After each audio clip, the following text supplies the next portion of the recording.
ang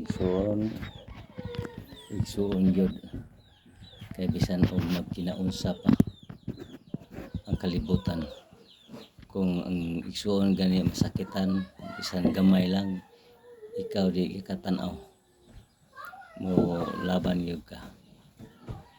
Pero ug unsay kapitos og ang igsuon mga uban nga mao'y mo asenso, walay gyud pagtagad sa igsuon.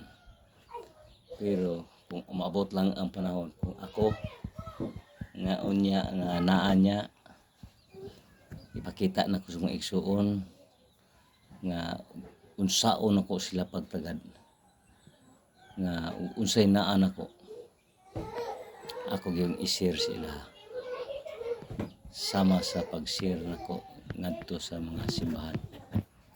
Mao na diha ako ang ikasulti sa akong pagkatao. O kaluyan lang maabot ang panahon sa ako ang dapit nga mahitabo gyud nga ako niya naa,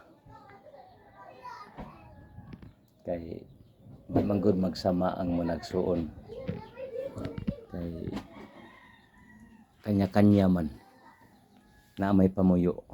Ug ang bana mo share sa imuha, ang asawa pwede mo sugot, pero sa ako ang dapit walay gyoy makapugong sa akong pagkatao. Akong pamilya di kapugong sa ko. Ug unsay naa nako motabang gyud ko sa akong mga igsoon.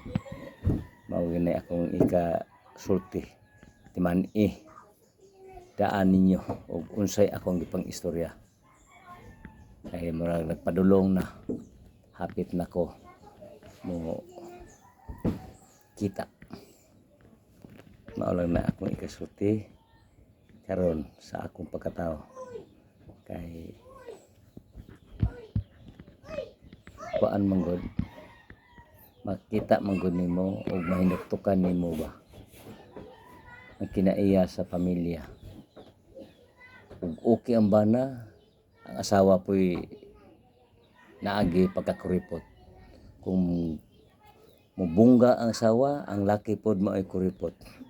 Kana gyud mao'y dili i-adapt sa imuhang pagkatao. Ang imuha diha ipakita gid nimo nga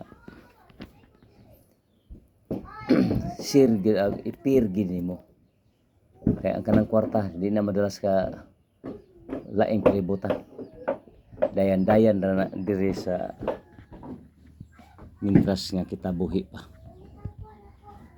Mao na diha akong ika-share sa akong mga kuan. Comment lang o follow pod.